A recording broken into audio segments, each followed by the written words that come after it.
Hello, everyone. My name is Andy Stevens from Purdue University's Doctor of Technology program. Today, I'll present my analysis of social media community guidelines.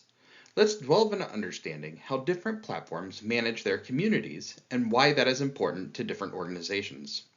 This presentation is the final for Tech 621 Global Legal Ethical Issues for Technology Leaders. Social media plays a pivotal role in our daily communication. However, working with these platforms can be challenging due to varying community guidelines.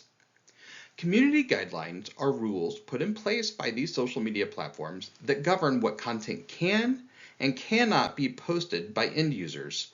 They often usually include guardrails around when those platforms can remove content or even ban user accounts.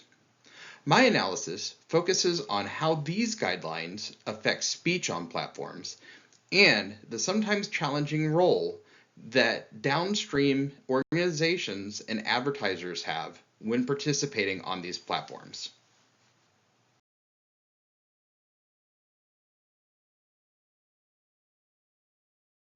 Before we dig in too deep on the topic, let's ground ourselves on why community guidelines are important.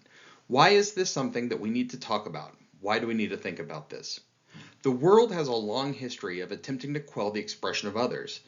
The outcomes of this silencing have not always been good. In fact, they're frequently an early step in the eventual dissolution of free societies. I see the opportunity of speech on social networks in the same frame that I understand the impact of early printing presses on society. So any rule to restrict expression comes at a cost, but sometimes it is a cost that must be balanced. What is the risk if we go too far?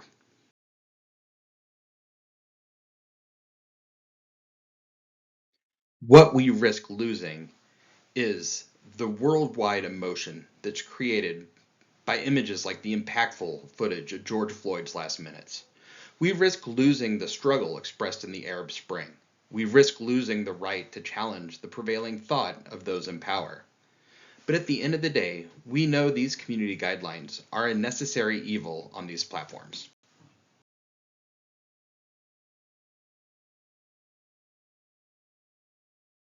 With that in mind, let's jump into the analysis.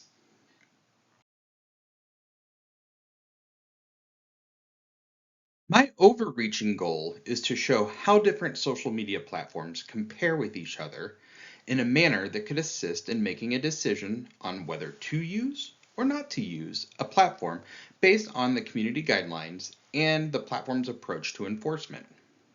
To do this, I employed a two-pronged approach for analysis.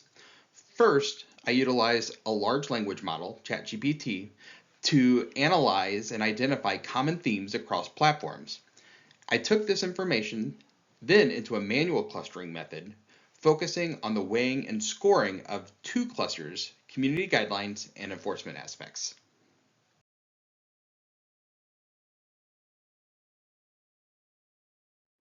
As we move to look at cluster one, aspects of community guidelines, I use the overreaching aspects generated from the large language model as a guide to determine 7 broad topics to scour in each platform's community guidelines. Each aspect was then weighed against an ethical scale ranging from accepted behavior at the low end through immoral, unethical, generally unlawful, and then on to criminally illegal at the highest weight. 1 at the lowest, 5 at the highest. In the image, you can see how these aspects were weighted.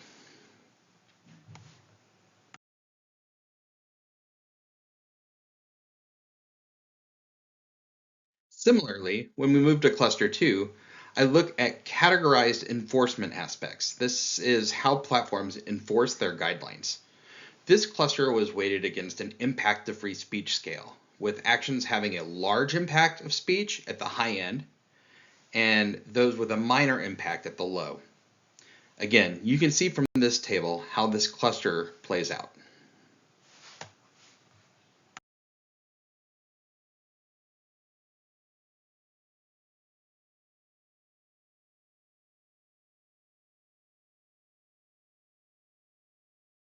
The two clusters are then graphed on the Cartesian plane, with the aspects of community guidelines on the x-axis, from few rules on the negative to many rules on the positive. Then the enforcement of governance is plotted on the y-axis, from user-centric governance on the negative at the bottom to platform-centric governance on the positive at the top. This provides 4 quadrants that show different positioning options for platforms. Moving through the quadrants. Quadrant 1 is platforms that enforce strong rules. Quadrant 2 is platforms that have few rules and they have strict enforcement of those rules. Quadrant 3, platforms with few rules and low enforcement. And Quadrant 4, platforms that have few rules and generally have weak enforcement.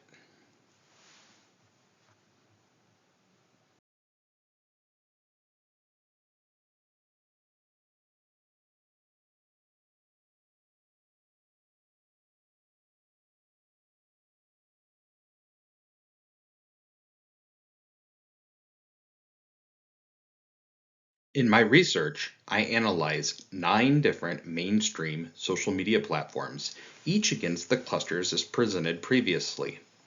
The final result is as presented here. We find the following. Most major platforms fall into Quadrant 1 in the upper right-hand side, platforms that enforce strong rules. No platforms fell into Quadrant 2, platforms with few rules but strict enforcement of those rules.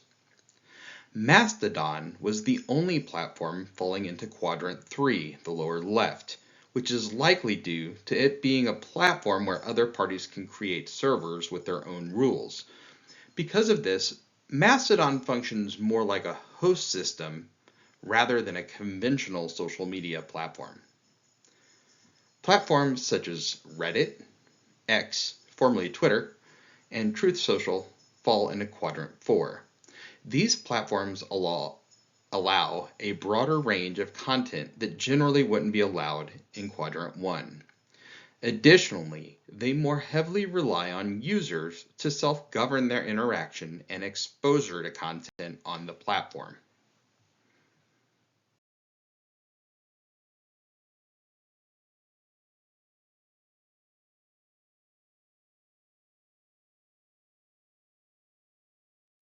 Overall, there are 3 main takeaways from my work.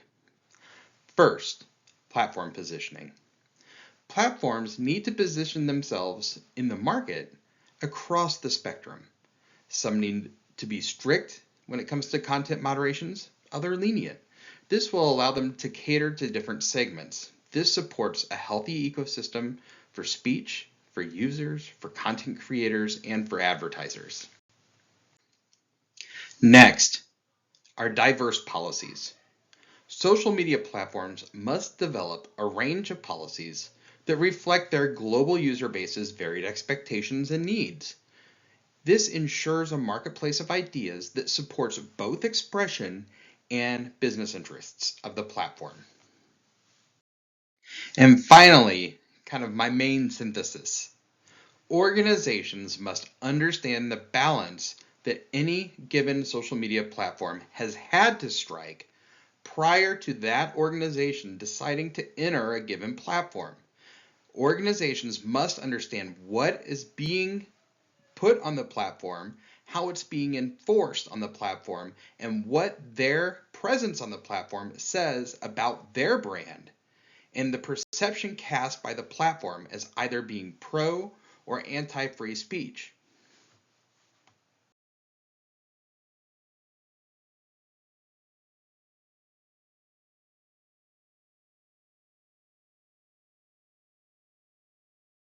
Thank you for the opportunity to discuss this today. As you can probably tell, I'm really pretty passionate about this topic. It is challenging working in this area where an individual has to figure out how to appropriately put a brand into market while understanding what's being said on a platform, making sure these areas are brand safe, making sure the content's not saying something adverse about your product. How does the synthesis of all of this come together? I've been excited to work through this process of figuring out how to do an actual graphical analysis of this. I'm hoping that it has a long-term contribution towards the decision making on whether to or not to enter platforms when we're looking at how to position brands on social media. I'm happy to take any questions that you might have. Please feel free to reach out to me at my email address listed on the slide, or if you're in class with me, feel free to reply or leave a comment. Thank you.